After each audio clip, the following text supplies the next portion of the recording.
దేవుడు వచ్చాడు. ఈ కాలనీ వచ్చింది, ఈ కాలనీకి దేవుడు కూడా వచ్చాడు. దేవుడు స్తోత్రం చెప్తాడు. మీ కుటుంబాలను ఆశీర్వదించడానికి దేవుడు మీకోసం ప్రార్థన చేసే సేవకులను తీసుకొచ్చాడు. ఆ దేవాతి దేవుడికి మహిమ కలుగును గాక. మీకోసం నిత్యం ప్రార్థన చేసే బాధ్యత సేవకుడికి ఇచ్చాడు. దేవుడు మిమ్మల్ని చూశాడు. దేవుడు మిమ్మల్ని చూశాడు. దేవుడికి స్తోత్రం. హల్లెలూయా. ఇది శబ్దాలు.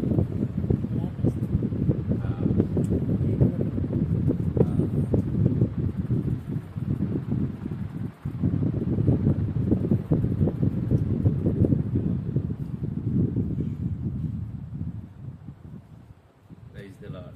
Hallelujah. Hallelujah. Right.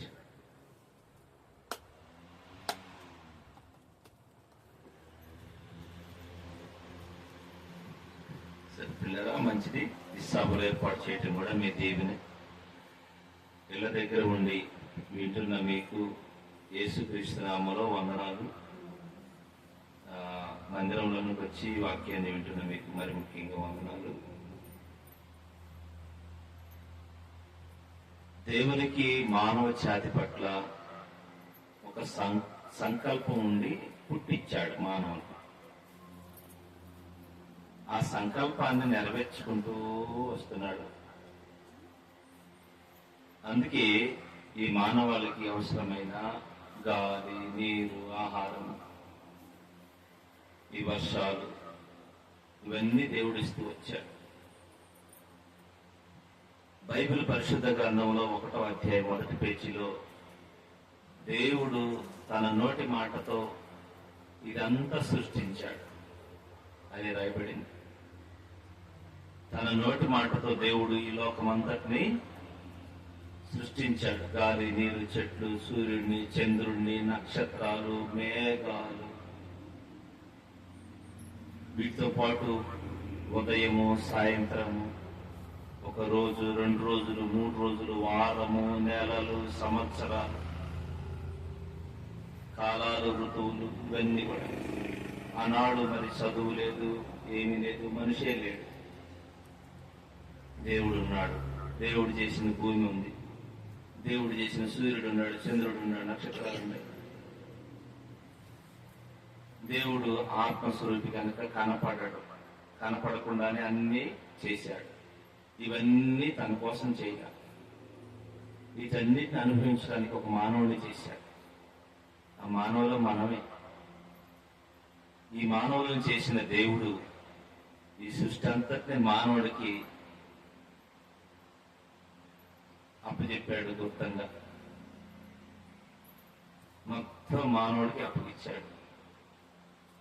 ఈ మానవుడిని దేవుడు అంటున్నాడు, మీరు ఫలించండి, అభివృద్ధి పొందండి, మీరు విస్తరించండి, మీరు ఈ భూమిని నింపండి, పిల్లల్ని పెంచుకోండి, పెద్ద చేసుకోండి, మీరు వీటిని అనుభవించండి, ఏలండి, పరిపాలన చేయండి, సముద్రపు చేపలను మీరు భుజించండి, ఆకాశ పక్షులు మీకు ఇస్తున్నాను ఆహారంగా, నేల మీద మొలిచిన కూర మొక్కలన్నింటినీ మీకు ఇస్తున్నాను ఆహారంగా, మీరు అనుభవించండి అని దేవుడు ఈ మానవ జాతికి ఇదంతా కూడా అప్పచెప్పాడు.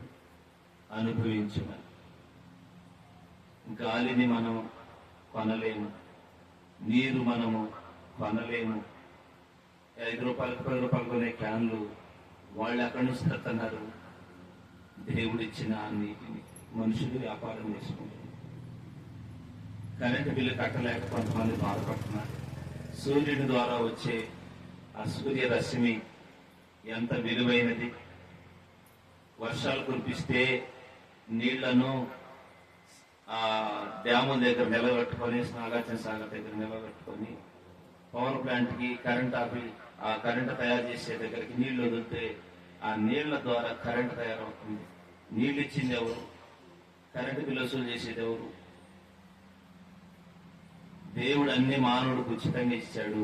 మానవుడు దాంతో బ్రతుకుతున్నాడు.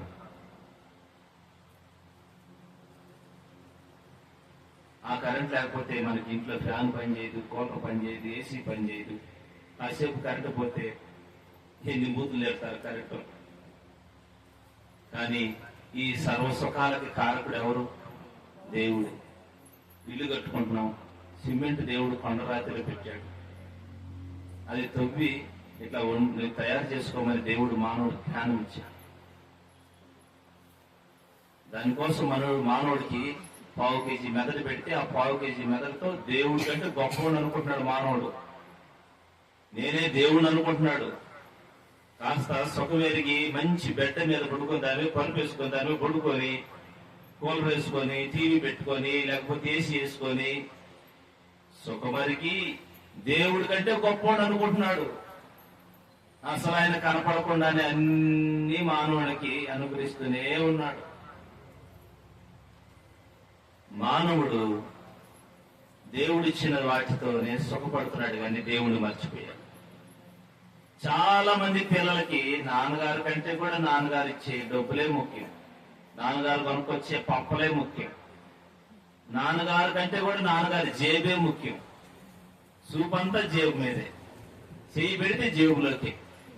ఎందుకని? నాన్నగారి మీద ప్రేమతో కాదు, ఆ డబ్బు దేవుడి మీద ప్రేమతో కాదు. నాడు మనుషులకి దేవుడిచ్చే వాటి మీదే మానవుడికి ప్రేమ పెరిగిపోయింది. కాబట్టి ఈ రందిలో పడి దేవుడు అరే ఇవన్నీ నేనురా ఇచ్చింది అంటే అస్సలు మానవుడు దేవుడిని గుర్తించటంలా, మానవుడు దేవుడి మీదకు పోవటంలా. కొన్నిసార్లు మన పిల్లలు మన దగ్గరికి వస్తారా రారా, మన మాట వింటారా మనల్ని పట్టించుకుంటారా, అర్థం చేసుకుంటారా చేసుకోరని వాళ్ళకి 10 రూపాయలు ఇస్తానని ఆశ చూపిస్తాం, బిస్కెట్ ఇస్తానని ఆశ చూపించి ముద్దు పెట్టి ఇస్తాను. పెట్టను అంటారు. మనం ఏదో చెప్తాం, ఆ పని చేస్తే ఇస్తాను, నేను చేయను, నాకు ఇస్తావా ఇవా నాకు అంటారు పిల్లలు, మొండికేస్తారు. అక్కడ మనం అయిపోతే వాళ్ళకి మన మీద వాళ్ళకి ప్రేమ ఉండదు. వాళ్ళు అడిగిందల్లా ఇచ్చుకుంటా పోతే సోదరులాగా, వాళ్ళు అడిగిందల్లా చేసుకుంటా పోతే వాళ్ళు కొనిమన్నదల్లా కొనిచ్చి, ఇవ్వమని డబ్బులు ఇచ్చి, ఇవ్వమంటే సెల్ ఫోన్ ఇచ్చి, పెట్టమంటే టీవీ పెట్టి, వాళ్ళకి ఏది కావాలంటే అది ఇస్తే అమ్మా నాన్న మంచోళ్ళు. అమ్మకి జ్వరం వచ్చినా పట్టించుకోరు, ఆరోగ్యం బాగోపోయినా పట్టించుకోరు. వీళ్ళు తిన్నారా లేదా అని ఒక్కనాడు కూడా అడిగిన పాపాన పోరు. మరి నాకు పెట్టారు కదా, వీళ్ళు తిన్నారా లేదా, నాకు డ్రెస్ కొనిచ్చారు కదా, మరి వాళ్ళకి డ్రెస్సులు ఉన్నాయా లేవా, అడిగిన పాపాన వాడు ఈ కఠిన మానవుడు. తల్లి ప్రేమ తండ్రి ప్రేమ ఎరగని తరం ఈనాడు ఉన్న తరం. సెల్లుంటే చాలు, బైక్ ఉంటే చాలు, సెల్లులో బ్యాలెన్స్ ఉంటే చాలు, బండికి పెట్రోల్ ఇస్తే చాలు, అలివి కాకుండా అడ్డదిడ్డంగా బజార్లన్నీ తిరుగుతున్నారు. తల్లిదండ్రులు అయ్యా జాగ్రత్త అయ్యా అంటున్నారు, కానీ అది వద్దురా నాయన అంటే వాడు ఒప్పుకోడు. ఆడపిల్లలు అట్లే తయారవుతున్నారు, మగ పిల్లలు అట్లే తయారవుతున్నారు. తండ్రి తల్లి ఎంత చెప్పాలని చూసినా ఏ మాట చెబితే ఏమవుతారో, ఏ మాట చెబితే ఏం మాట్లాడతారో, ఏ మాట చెబితే ఏ డెసిషన్ తీసుకుంటారో, ఎటు పోతారో, ఏమైపోతారని భయంతో తల్లి తండ్రులు జాగ్రత్తగా మాట్లాడాల్సి వస్తుంది. పిల్లలకి తల్లిదండ్రులు భయపడాల్సి వస్తుంది, తల్లిదండ్రులు పిల్లలకు భయపడాల్సి వస్తుంది, కానీ పిల్లలు తల్లిదండ్రులకు భయపడటంలా. ఇలాంటి వారు లేరంటారా? ఉన్నారా లేదా? ఆ తల్లిదండ్రులకి ఎంత శ్వాస, ఎంత బాధ, ఎంత వేదన చెప్పండి. ఎవరన్నా మన పిల్లలు ఒక మాట అంటే మనం ఏమో తట్టుకోలేము, కానీ మన పిల్లలు చేసేది చూస్తేనే అవును బ్రతకలేము, సావలేము, చంపుకోలేము, ఉంచుకోలేము. అలాంటి పరిస్థితులతో నలిగిపోతున్న తల్లిదండ్రులు ఉన్నారు. అలాగే దేవుడు కూడా ఈ మానవులైన తన పిల్లల గురించి బాధపడుతున్నాడన్న విషయం ఏనాడైనా ఏ మానవుడైనా గ్రహించారా? అన్నీ ఇచ్చి కాపాడుతున్నాడు దేవుడు, బ్రతికిస్తున్నాడు దేవుడు. ఏదైనా సమస్య వచ్చినప్పుడు ఆదుకుంటున్నాడు దేవుడు. అయినా దేవుని మాట వింటున్నామా? ఒకవేళ ప్రార్థనకు వచ్చిన దేనికోసం? కాలు నొప్పి తగ్గాల, చేయి నొప్పి తగ్గాల, ఆరోగ్యం బాగుండాలా, బర్రెగా బాగుండాలా, గొర్రెగా బాగుండాలా, నా పిల్లలు బాగుండాలా, అది బాగుండాలని మన గురించి అడగడానికి దేవుణ్ణి వస్తున్నాం కానీ మన మేలుల గురించే, మన ఆరోగ్యం గురించే ఏదైనా దెయ్యాలు పడితే వదిలేస్తాడని, కష్టాలు తీరుస్తాడని అడుగుతున్నామే కానీ నన్ను పుట్టించిన దేవుడితో సంతోషంగా మాట్లాడదాం. నన్ను కాపాడి నన్ను ఎంత చేసి నాకు ఈ లోకంలో ఎంత అవకాశాలు ఇచ్చిన దేవాది దేవుడికి పూజిస్తాం, ఆరాధిద్దాం. ఆయన సంతోషపెట్టే పని ఏదైనా చేద్దాం, ఆయనకి నచ్చిన పని ఏదన్నా చేద్దాం. ఆయన ఏం కోరికలు కోరుకుంటాడో, ఆయన ఆలోచన ఏంటో, ఆయన చిత్తం ఏంటో తెలుసుకుందాం, ఆయన అనుకున్నట్టుగా నడుచుకుందాం అనే ఆలోచనతో ఎవరైనా వస్తున్నారా? ఆయన మనసు ఏంటి? ఆకాశమాలకించుమా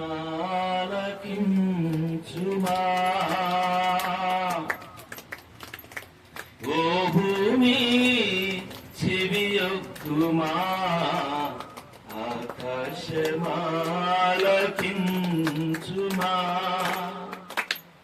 దేవుడు అంటున్నాడు, ఆకాశమా నువ్వన్నా ఆలకించు, ఓ భూమి నువ్వన్నా ఆలకించు.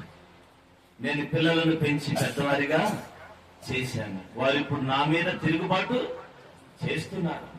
నా ప్రియ సహోదరుడా, నిన్నింతగా కాపాడి పెంచి పెద్ద చేసి నువ్వు అడిగిందల్లా మొక్కిన మొక్కల్లా తీర్చి నువ్వు చేసిన ప్రార్థన కల్లా జవాబిచ్చి ఏనాడైనా నువ్వు దుఃఖపడితే చూడలేక, ఏడాడైనా నువ్వు కంట తడి పెడితే చూడలేక, నీ ప్రార్థనలు ఆలకించిన దేవుణ్ణి మర్చిపోయి వీడియోలు తాగుతున్నావే, సిగరెట్లు తాగుతున్నావే, తగాదులకు వెళ్తున్నావే, మనుషుల మీద కుళ్ళు వ్యసనం పెట్టుకుంటున్నావే.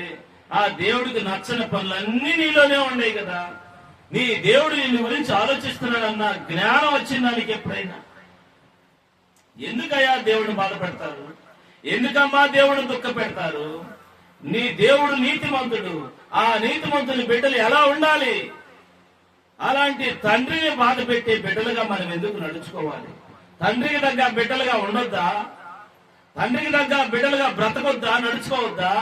నీ తండ్రికి చెడ్డ పేరు తెస్తావా? ఎవరన్నా నువ్వు ఏదన్నా తింగర పని చేస్తే మీ అమ్మా నాన్న నీకు ఇదేనా నేర్పిందంటే ఎంత కోపం వస్తుంది? మమ్మని మా నాన్న అంటావా? అంటే నన్నాను, మా అమ్మని మా నాన్న అన్నావు అనుకో, వచ్చివే ఆ కాసేపే నువ్వు చేసిన పనిని బట్టే. మరి నీ దేవుడు నిన్ను పుట్టించిన దేవుడికి అవమానం కాదా? నిన్ను బతికిచ్చి నిన్ను కాపాడుతూ ఎన్ని అపాయాలు వచ్చినా, మరణం వచ్చినా సత్య ఏమవుతావో, నువ్వు సత్య నీ బిడ్డలు ఏమవుతారో, నువ్వు చచ్చిపోతే నీ తల్లిదండ్రులు ఏమవుతారు. దేవుడు నువ్వు సావకుండా నిన్ను కాపాడితే ఆ దేవుడికి అపకీర్తి తెచ్చే పనులు చేస్తావా మనము? ఏమైంది దేవుని బిడ్డ, ఈ రాత్రి నేను మీకు ఒకటి చెప్పాలనుకుంటున్నాను.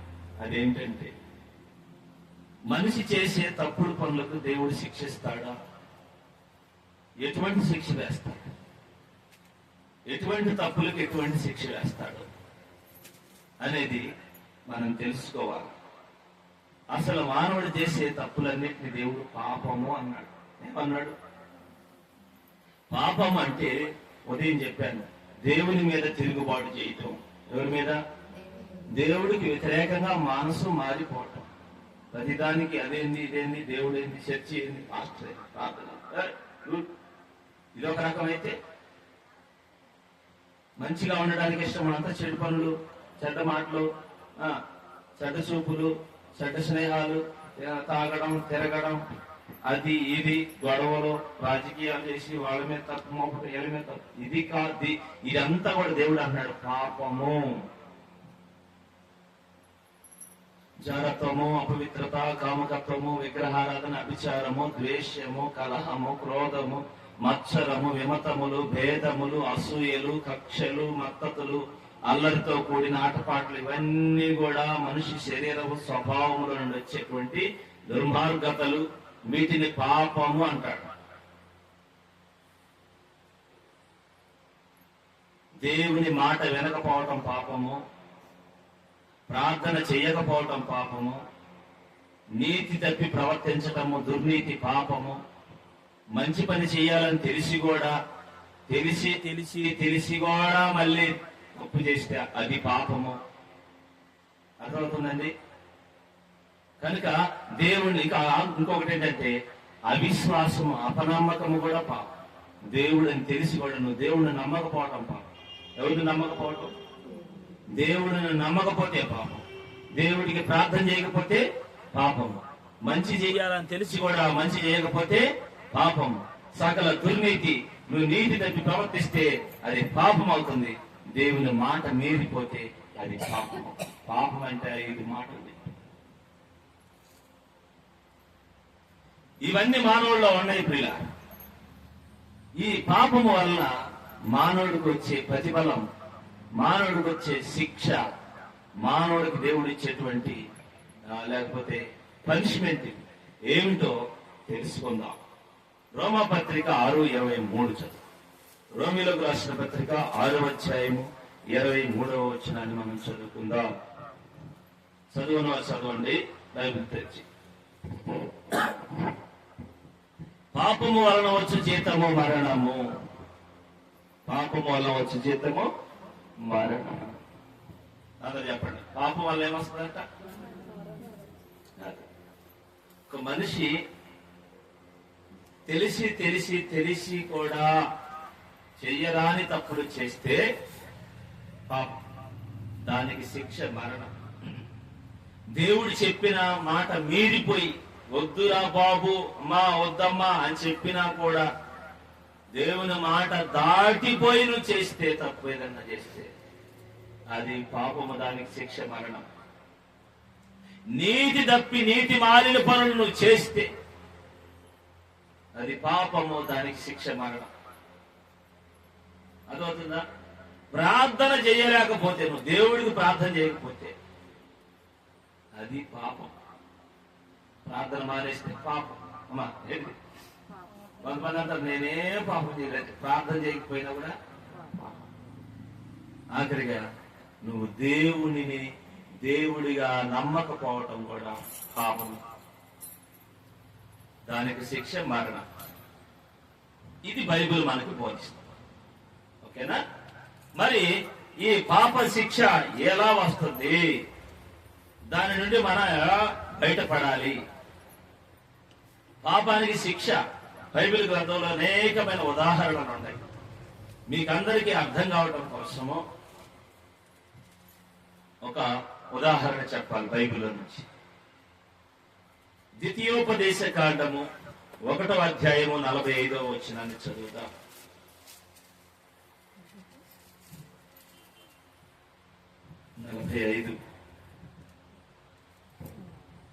తర్వాత మీరు తిరిగి వచ్చి సంఖ్యాకాండము 14:32వ వచనం చదువుదాం. 33వ వచనం చదువుదాం.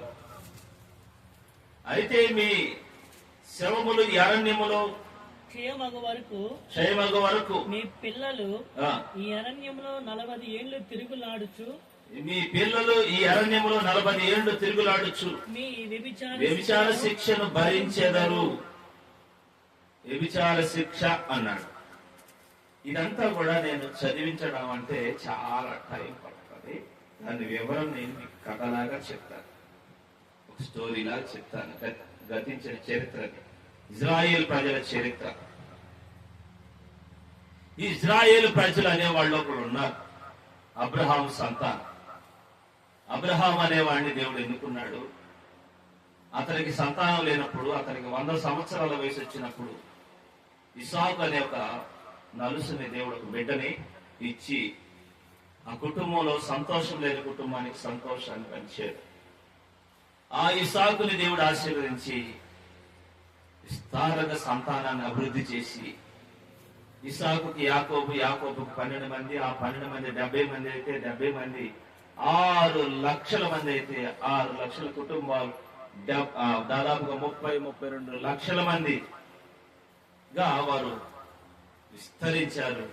వారిని దేవుడు ఐగుప్తు దేశంలో నుండి, ఎక్కడి నుండి చెప్పండి, ఐగుప్తు అనే దేశంలో నుండి బానిసత్వంలో ఉన్న వారిని విడిపించుకొని కనాను అనేటువంటి ఒక మంచి దేశానికి, శ్రేష్టమైన పాలు తేనెలు ప్రవహించే దేశానికి ఆ ప్రజలను నడిపించుకుంటూ వెళ్లాలని నిర్ణయించుకొని మోషే అనేటువంటి నాయకుడిని వారిలో పుట్టించి ఆ మోషేకి దేవుడు ఈ విషయాలని చెప్పి గమ్యాన్ని చూపించి దేవుడు వారిని బయటకు తీసుకొని వచ్చాడు. వారిని తీసుకొని రావడానికి చాలా ప్రయాస, అది చిన్న విషయం కాదు. ఐగుప్తు దేశం అనేది చాలా కట్టుదిట్టమైనది, మంచి జ్ఞానము కలిగిన దేశం. అప్పటికి అక్కడ కాలేజీలు ఉన్నాయి, చదువు ఉన్నది, గొప్ప గొప్ప విద్యావంతులు అక్కడ ఉన్నారు. మోషే అనేవాడు కూడా అదే కాలేజీలో చదువుకొని ప్రవీణుడయ్యాడు, మంచి విద్యావంతుడు మోషే. అయితే ప్రియులారా, ఆ దేశపు రాజు వీరిని, ఈ ఇశ్రాయేలు ప్రజలు 6 లక్షల మందిని తన పనివారిగా వాడుకుంటున్నాడు, తనకి జీతగాళ్లుగా వాడుకుంటున్నాడు, బలవంతంగా వీరి చేత పని చేయించుకుంటున్నాడు. ఈ ఇశ్రాయేలు ప్రజలు ఆ పనిలో ఉండారు, బానిస బ్రతుకులు బ్రతుకుతున్నారు. ఆ సమయంలో వారు దేవుడికి మొరపెట్టగా దేవుడు మోషే అనే వాడిని పుట్టించాడు. మోషే లేచాడు, వారిని విడిపించుకొని రావడానికి రాజు దగ్గరికి వెళ్లి మాట్లాడితే రాజు నేను పంపను. దేవుడు అక్కడ అద్భుతాలు చేస్తాడు. ఆ దేశంలో నీళ్లను రక్తంగా మారుస్తాడు, కప్పలు పేలు ఆ దేశం మీదకి వచ్చి పడతాయి. ఈ తెగుళ్ళ చేత వాళ్ళు బాధపడి, అయ్యో నీకు దండం పెడతావు, వీటిని తొలగించేసి మీరు అడిగినట్టుగా పంపిస్తామంట. వాళ్ళ మీదకి, గేదెల మీదకి కురుపులు దద్దుర్లు వచ్చినాయి, వడగళ్ళు వచ్చి పడ్డాయి, పొలాలన్నీ కూడా ఇదైపోయినాయి, నాశనం అయిపోయాయి. వాళ్ళు కష్టాలు తొలగించమని అడుగుతున్నారు, ప్రజలను పంపడం లేదు. మరలా కష్టాలు తొలగించిన తర్వాత మేము పంపమంటున్నాడు ఫరో రాజు. ఇలాగూ 10 సార్లు అతడు మాట తప్పాడు. తర్వాత ఈ ప్రజలను పోనిచ్చాడు. ఎప్పుడంటే ఐగుప్తు దేశంలో ఉన్న రాజు గారి మొదటి కుమారుడు నుంచి బానిస యొక్క మొదటి కుమారుడు వరకు కూడా పసిపిల్లలు, అంటే వాళ్ళకు పుట్టిన మొదటి బిడ్డలను సంహార దూత చేత సంహరించడం జరిగింది. ఆ మరణకాండ జరిగినప్పుడు ఫరో భయపడి ఇశ్రాయేలు ప్రజలను పోనిచ్చాడు. వారు బయలుదేరి వచ్చినాక ఎర్ర సముద్రం దగ్గర ఆగిపోయారు. ఎర్ర సముద్రాన్ని దేవుడు 2 పాయలుగా నీటిని విభజించాడు, 6 నేలను మధ్యలో ఏర్పరిచాడు. ఈ 6 నేలలో ఇశ్రాయేలు ప్రజలను నడుపుకుంటూ దాటించాడు సముద్రాన్ని. సముద్రం దాటిన తర్వాత వారికి నీళ్లు అవసరమైనవి. మారా నీళ్లు, చేదు నీళ్లు దొరికితే చేదు నీళ్లను దేవుడు మధురంగా మార్చాడు. ఆ తదుపరి వాళ్ళకి ఆహారం లేకపోతే ఆ అరణ్యంలో, ఎడారి ప్రాంతంలో ఆకాశం నుండి దేవదూతలు భుజించి ఆహారం, మన్నాని దేవుడు వారికి కురిపించాడు. 30 లక్షల మంది వారు, పిల్లలు, తల్లులు, స్త్రీలు, పురుషులు, పెద్దలు అందరూ కూడా యవనస్తులతో సహా వారు 40 సంవత్సరాలు ఈ అరణ్యంలో నడుస్తుంటే వాళ్ళకి నీళ్లని, ఆహారాన్ని దేవుడు దయచేశాడు. పగటి వేళ ఆయన మేఘస్తంభంలో ఉన్నాడు, రాత్రిపూట వాళ్ళకి వెలుగివ్వడానికి అగ్నిస్తంభంగా వారితో ఉండి నడిపించాడు. వారు అరణ్యంలో నడిచినప్పుడు వాళ్ళ కాళ్ళు వాయలేదు, వాళ్ళ చెప్పులు వాళ్ళు తెగలేదు, వాళ్ళ వస్త్రాలు వాయలేదు, వారి కంటి చూపు ఏమాత్రం తగ్గలేదు, ఎటువంటి హెల్త్ ప్రాబ్లం రాలేదు. దేవుడు వారిని క్షేమంగా నడిపించుకుంటూ వచ్చాడు. అయితే వారు దేవుణ్ణి నమ్మలేదు. దాదాపుగా 2 నెలలు పరిచయకు వారు నడిచిన తర్వాత ఇంకా 11 రోజులు 12 రోజులు మహా అయితే బాగా ఆలస్యమైన గాని 1 నెల రోజుల్లో వారు స్వతంత్ర రాజ్యాన్ని సంపాదించుకుంటారు. కనాను దేశంలోనికి వాళ్ళు ప్రవేశిస్తారు. అనగా దేవుడు వారికి ఒక మాట చెప్పాడు, మీరు వెళ్లి ఒకసారి దేశ నలుమూలల చుట్టూ తిరిగి ఒక 12 మందిని పంపించండి, వాళ్ళు వెళ్లి తిరిగి చూస్తారు, దారేటు అసలు ఎట్లా వెళ్ళాలి, ఆ దేశం ఎలా ఉంది, పరిస్థితులు ఏంటి, ఒకసారి అవగాహన కోసం వెళ్లి చూసుకొని ఒక 12 మందిని పంపించమంటే మోషే 12 మందిని పంపిస్తాడు. ఈ 12 మంది ఆ దేశాన్ని వెళ్లి వేగు చూస్తారంటే ఒకసారి ఒక రౌండ్ అలా వేసి పరిశీలనగా చూసుకొని వస్తారు. వస్తే అక్కడ దాదాపుగా మనిషి ఎన్ని అడుగులు ఉంటారు చెప్పండి? మనిషి ఎన్ని అడుగులు ఉంటారు చెప్పండి? 5 అడుగులు 6 అడుగులు. అక్కడ ఒక్కొక్కళ్ళు 22 అడుగులు, 23 అడుగులు, 30 అడుగులు ఉన్నారు. ఓ అంటే నేను అబద్ధం చెబుతాను అనుకుంటున్నారండి. అక్కడ ఉన్న మనుషులు అంత ఎత్తున్నారు. ఎందుకున్నారంటే ఆ దేశం, ఆ నేల, ఆ తిండి అట్లాంటి సారవంతమైన భోజనం అక్కడ. వాళ్ళు నెఫిలీలు లాంటి వారంట. అలాగా అంత ఆజానుభావం. దావీదు గొలియాతు యుద్ధం చేయలే. గొలియాతు ఎంత ఉన్నాడు? 6 మూరలు జానడు. మరి అదే సంపత్తి. వాళ్ళు ఉన్నారు. వాళ్ళని చూసి వీళ్ళు నడెత్తుకొని చూస్తే తలకాయ కనపట్ల వాళ్ళే. కాళ్ళు 2 తాడు చెట్లులా ఉన్నాయి. మరి వాళ్ళు స్నానం చేయడానికి ఎన్ని నీళ్లు కావాలి, ఎన్ని సొప్పులు కావాలి? అందరూ అంతే ఉండాలి. వీళ్ళని చూసి వెళ్ళిన 12 మందిలో 10 మంది గుండె అక్కడే జారిపోయి, వీళ్ళతో మనం యుద్ధం చేయడానికి వచ్చేవాళ్ళు దొంగ పీసులాగా మనం మెడకాయలు కొట్టుకొని లేదా మనం తెచ్చిపోతాం. ఈ దేశంలో మనం వచ్చామంటే వీళ్ళు మనం తింటారు కూడా. ఏం చేస్తారు వీళ్ళు? మిడతలను తిన్నట్టు ఏరుకో తింటారు. ఈ మోషే తెలిసి తీసుకొచ్చాడా, తెలియక తీసుకొచ్చాడా? ఆ ఐగుప్తులేనే బెటర్ అబ్బాయి అనుకొని ఇశ్రాయేలు ప్రజలందరికీ చెప్పి, చెడ్డగా చెప్పి, మనం నిజంగా దేవుడు మనం తీసుకురాలేదు, మోషేకి తెలిసి పిచ్చి పెట్టింది, దేవుడు అనుకున్నాం.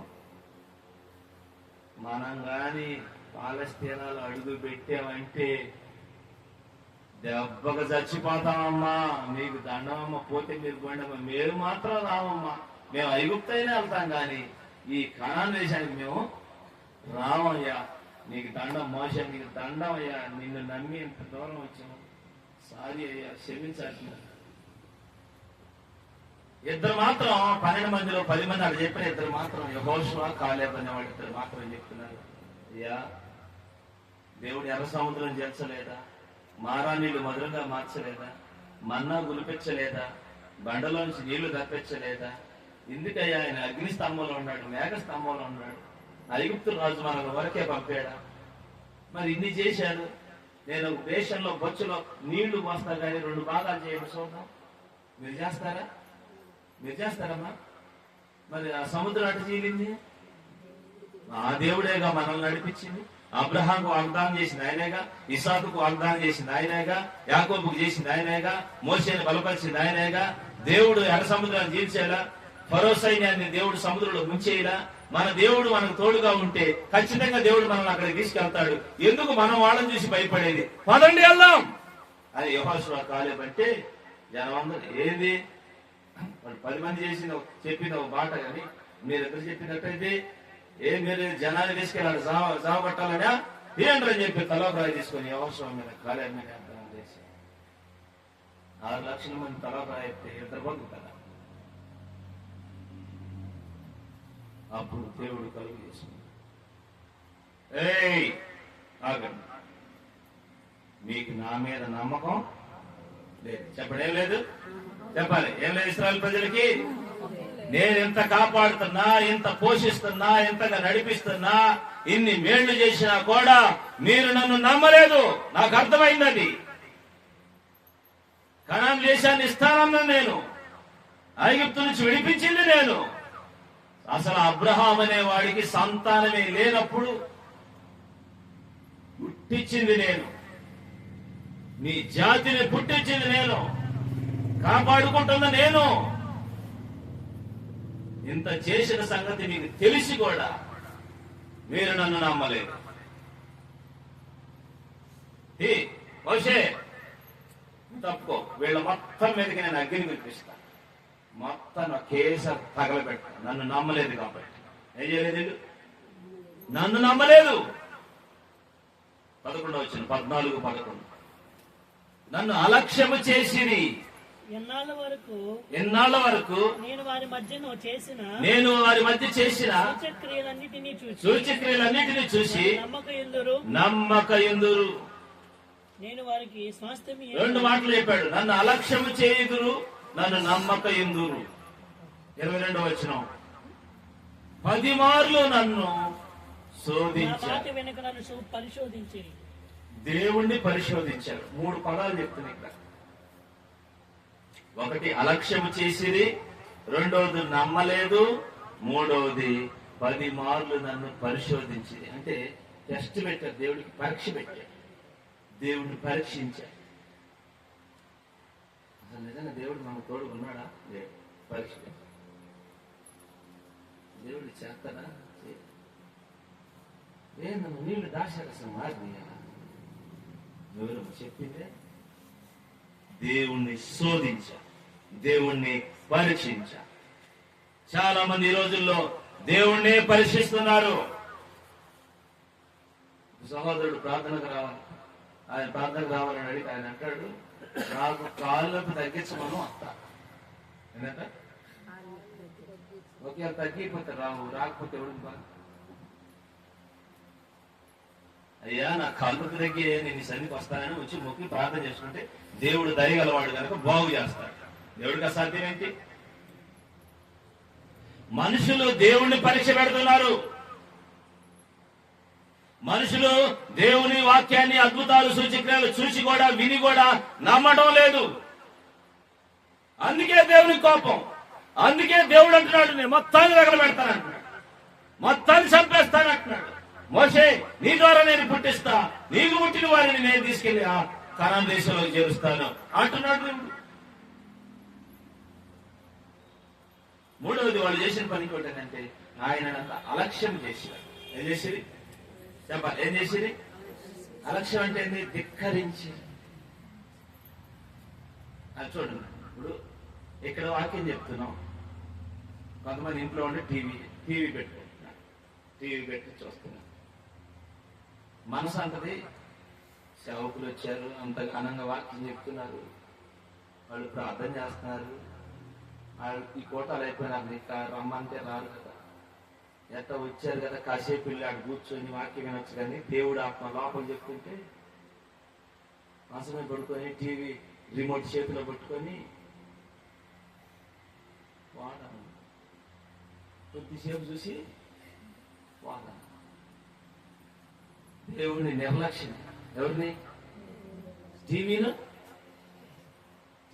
కలుసుకొని కూర్చుని మా కామ రెప్పలకు దారాలు కట్టి ఎక్కేసినేసిందంట. ఇంకా పార్పణలు చూడాలి, రెప్పలకు దారాలు కట్టిందంట, రాళ్ళు కట్టిందంట, వెనక్కేసినేసిందంట రాళ్ళు.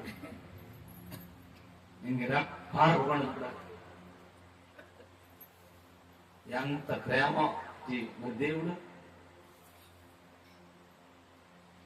మనుషులు దేవుణ్ణి అలక్ష్యము చేసిరి, నిర్లక్ష్యం చేస్తున్నారు, ధిక్కరిస్తున్నారు. పోనీలే చూద్దాంలే అంటున్నారు, తర్వాత చూద్దాంలే అంటున్నారు. దేవుడి విషయం వచ్చినకే చూద్దాంలే అంటున్నారు. అందుకే దేవుడు అంటున్నాడు, వారు నన్ను అలక్ష్యము చేసిరి.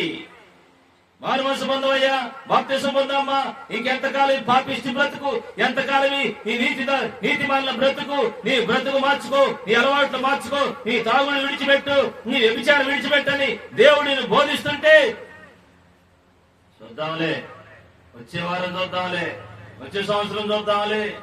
దేవుడు ఎన్నిసార్లు బాధ పెట్టామో. దేవునికి ఎందుకు కోపం రాదు? కోపం వస్తుంది దేవుడి కంటే, దేవుడికి ఎందుకు రాదు? మనం చేసే పనులేంటి? మన మనసులో ఉన్నవన్నీ దేవుడికి కనపడుతున్నాయి, మన పక్కన వాళ్ళకి కనపడవు. మనం చేసి కొన్ని కనపడితే కొన్ని కనపడవు. దేవుడికి హృదయంలో ఉన్న తలుపులు, ఆలోచనలు, చెడు కోరికలు కూడా దేవుడికి తెలుస్తాయి. వాటన్నిటిని చూసి చూసి చూసి ఓర్చుకొని దేవుడు ఇంకా పోనీలే, మారుతుందిలే, ఇంకా మారతాడులే అని చెప్పి ఇంకా గడువిస్తూ కాపాడుతూనే ఉన్న దేవుడికి కోపం ఎందుకు రాదండి? దేవుడు శిక్షించాలన్నాడు.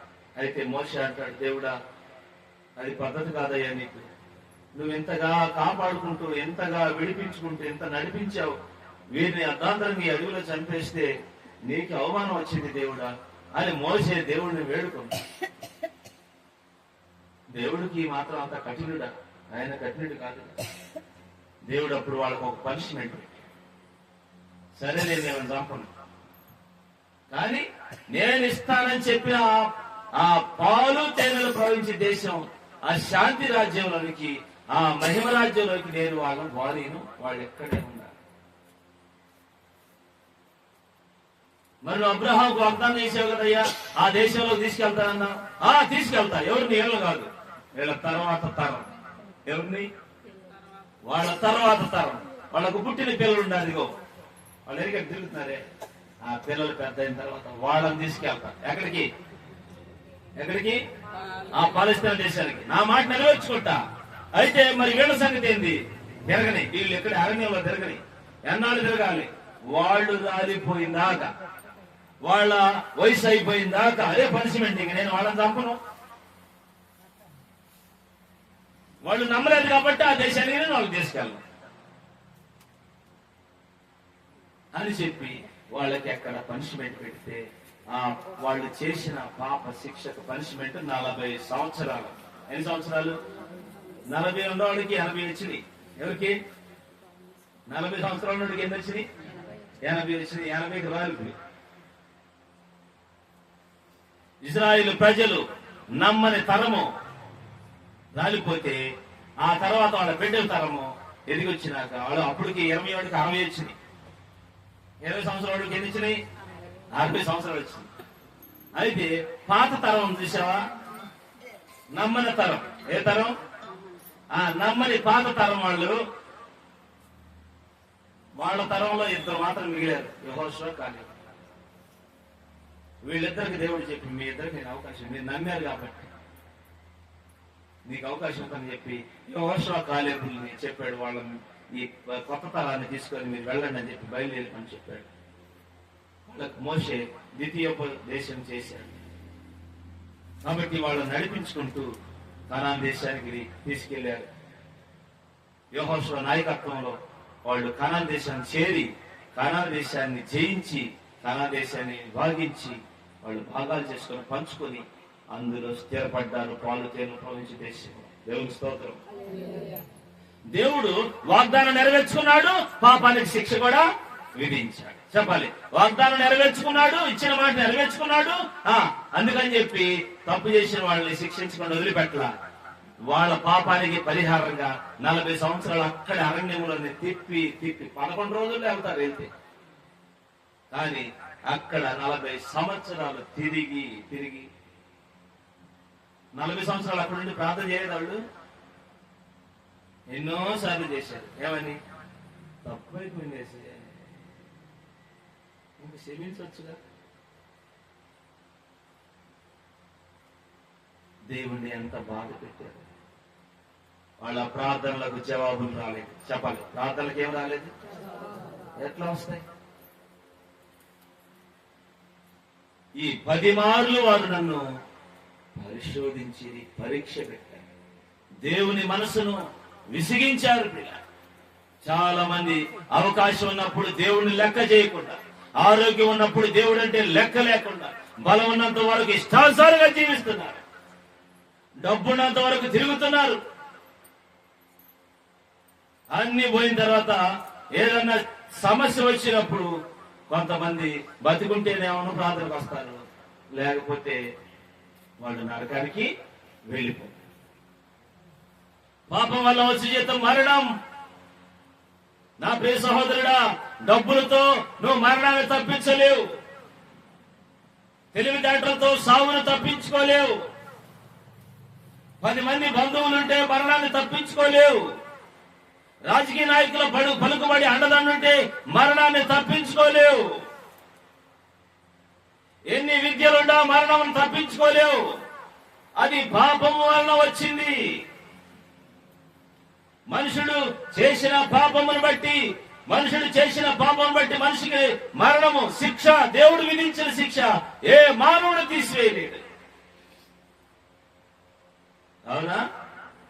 దేవుడు వేసిన శిక్షను తప్పించుకోవాలంటే యేసయ్య మనకు చేసిన కార్యాలను గ్రహించుకో. అందుకే నేర్చుకోవాలి, ఈ విద్య నేర్చుకోవాలి, వాక్యం నేర్చుకోవాలి. దేవుడు ఎలా క్షమిస్తాడు, దేవుడు ఎలా రక్షిస్తాడు, మరణం ఎలా తప్పిస్తాడు, దేవుడు ఎలా పరలోకానికి, ఆ పరమ కణంలోకి మనల్ని ప్రవేశపెడతాడనేది నేర్చుకోవాలి. ఇజ్రాయెల్ ప్రజలు అరణ్య యాత్ర లాంటిదే మానవ జీవితం. ఐగుప్తును విడిచిపెట్టి కనాను దేశానికి బయలుదేరినట్లుగానే ప్రతి మానవుడు కూడా ఈ భూమి మీద యాత్ర తల్లి గర్భంలో పడింది మొదలుకొని మరణించే వరకు ఈ భూమి మీద యాత్ర ఇజ్రాయేలీలు అరణ్యంలో ప్రయాణం చేసిన యాత్ర లాంటిది. ఈ యాత్ర జీవితంలో దేవుడు నీకు తోడుగా ఉండి ఎన్నో మేళ్లు చేస్తూ వచ్చాడు. దేవుడు శోధించకూడదు, దేవుణ్ణి విసిగించకూడదు. నీ పాపముల చేత, నీ అతిక్రమముల చేత, నీ దుర్మార్గత చేత, నీ మూర్ఖత చేత, నీ అజ్ఞానం చేత, అన్యాయమైనటువంటి నీ పనుల చేత దేవుణ్ణి బాధ పెట్టకూడదు. బాధ పెడితే ఏం జరుగుతుంది? ఇశ్రాయేలుకి ఏం జరిగిందో అలాగే జరుగుతుంది. కాబట్టి అలాంటి పరిస్థితి మనకు రాకుండా ఉండాలంటే ఇప్పుడు మనం ఏం చేయాలి? లేదు, ఒకవేళ ఇశ్రాయేలు ప్రజల్లాగే దేవుడిని శోధించాము, ఇశ్రాయేలు ప్రజల్లాగే దేవుడిని విసిగించాము, దేవునికి కోపం రప్పించాము, దేవుడికి కోపం వచ్చింది. ఇప్పుడు మనం ఏం చేయాలి? మనకు ఒక అవకాశం ఇవ్వబడింది. ఎందుకు? ఏంటంటే ఇశ్రాయేలు ప్రజలకు లేని భాగ్యం మనకు దొరికింది. ఏంటంటే మరియమ్మ తల్లి గర్భాన పుట్టిన యేసయ్య. చెప్పండి, ఎవరు? ఆ యేసయ్య దేవుడే మానవుల పాప క్షమాపణ నిమిత్తం ఈ లోకానికి వచ్చినప్పుడు ఆయనకి యేసు అని పేరు పెట్టమన్నా. ఏ పేరట? యేసు అని పేరు పెట్టమన్నా. యేసు అనగా రక్షకుడు. యేసు అంటే ఆనాడు యోసేపుకి మరియమ్మ తల్లికి ఏం చెప్పాడు దేవదూత గాబ్రియల్ దూత? ఆయన తన ప్రజలను వారి పాపముల నుండి ఆయనే రక్షించను కనుక ఆయనకి యేసు అని పేరు పెట్టుదు. ఆయన తన ప్రజలను పాపముల నుండి రక్షిస్తాడు. ఈ రాత్రి నాకు మరణం రాకూడదు, నాకు నరకం రాకూడదు అనుకున్న ప్రతి మానవుడు, ప్రతి మానవురాలు ఏం చేయాలి తెలుసా? యేసు ప్రభు దగ్గర రక్షణ సంపాదించుకోవాలి. ఆయన ఉచితంగానే ఇస్తాడు రక్షణ. ఆయన మనకి రక్షణ ఇవ్వాలి అంటే మానవుడు దేవుని దగ్గర పశ్చాత్తాపం చెందాలి. నేను పాపిని దేవా, నా పాపములు క్షమించు అని మన పాపములను ఒప్పుకోవాలి. సామెతల గ్రంథం చెప్తుంది, అతిక్రమములను దాచిపెట్టువాడు వర్ధిల్లుడు. 18:19, 28:13. అతిక్రమములను దాచిపెట్టువాడు వర్ధిల్లుడు, వాటిని ఒప్పుకొని విడిచిపెట్టువాడు కనికరము పొందుతాడు. పాపాత్మురాలు ఒక స్త్రీ యేసయ్య ఒక ఇంటిలో, సీమోను ఇంట్లో ఉన్నప్పుడు వచ్చి ఆయన పాదముల మీద అత్తరు పూసి ఆయన పాదములను అత్తరుతో అభిషేకించి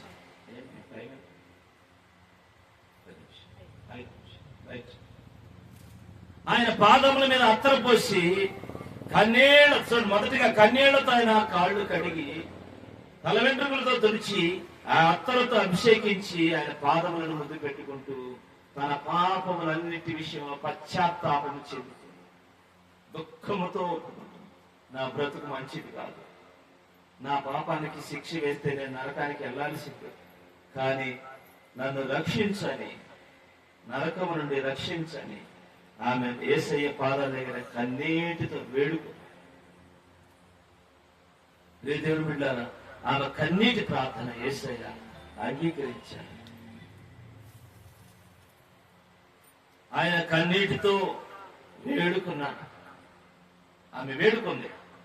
యేసయ్య ఆమె కన్నీటి ప్రార్థన చూశాడు. ఆమెతో అంటాడు యేసయ్య, అమ్మా, నీ పాపములు క్షమించబడినవి, సమాధానము కలిగి పొమ్ము. స్తోత్రం చెప్పండి. ఏమన్నాడు? నీ పాపములు క్షమించబడ్డాయి. దేవుని స్తోత్రం చెప్పండి. పాపములు క్షమించుటకు భూమి మీద మనిషి కుమారుడికి అధికారము కలదు. యేసు ప్రభు ఒక్కడే పాపములు క్షమించే అధికారము కలదని చెప్పి ఆయన మార్కు సువార్త 2వ అధ్యాయం 7వ వచనంలో ప్రభు చెప్పాడు. కాబట్టి పాపాలు క్షమించే అధికారము కలిగిన యేసయ్యను నువ్వు ఆశ్రయించినట్లయితే, ఆయన పాదాల చెంతకొచ్చి నువ్వు కూడా యేసయ్యా, నేను పాపిని, నా పాపాలకు కూడా శిక్ష ఉంది, దయచేసి నన్ను క్షమించమని యేసయ్యను అడిగితే ఆయన మన పాపములను క్షమిస్తాడు. దేవుని స్తోత్రం. ఆయన పాపాలు క్షమించడానికి, ఆయన పాపాలను శిక్షించడానికి ఆయన మాత్రమే అర్హుడు. మన పాపాల శిక్ష ఆయన మీద వేసుకొని శిలువలో భరించాడు. ఆయన ప్రేమను అర్థం చేసుకోండి. బ్రతికినంత కాలము మేళ్లే చేశాడు. ఆయన చనిపోతూ కూడా మనకు మేలే చేశాడు. మన బదులు ఆయన చనిపోయాడు. మన కోసం మరలా తిరిగి సజీవుడిగా లేచాడు. నమ్ముకుంటే రక్షణ, నమ్ముకుంటే పాప క్షమాపణ, నమ్ముకుంటే పరలోకంలో జీవ గ్రంథంలో పేరు, నమ్ముకుంటే నీ ఆత్మకు పరలోకానికి తీసుకెళ్తారు. నమ్ముకుంటే నమ్మకపోతే అగ్నిగుండంలో పడతావు. మార్కు సువార్త 16వ అధ్యాయం 16వ వచనం. నమ్మి బాప్తిసం పొందిన వాడు రక్షింపబడతాడు, నమ్మని వారికి శిక్ష విధించబడుతుంది.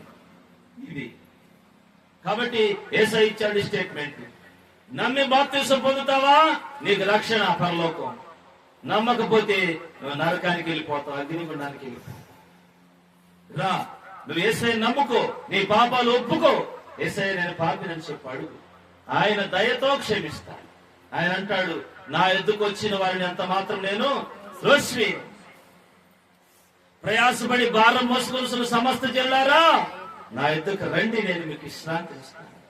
నా పాపాల నుంచి విశ్రాంతి ఇస్తాను. ఇట్టి ప్రేమ కలిగిన యేసయ్య గురించి నేను చెప్తున్నాను.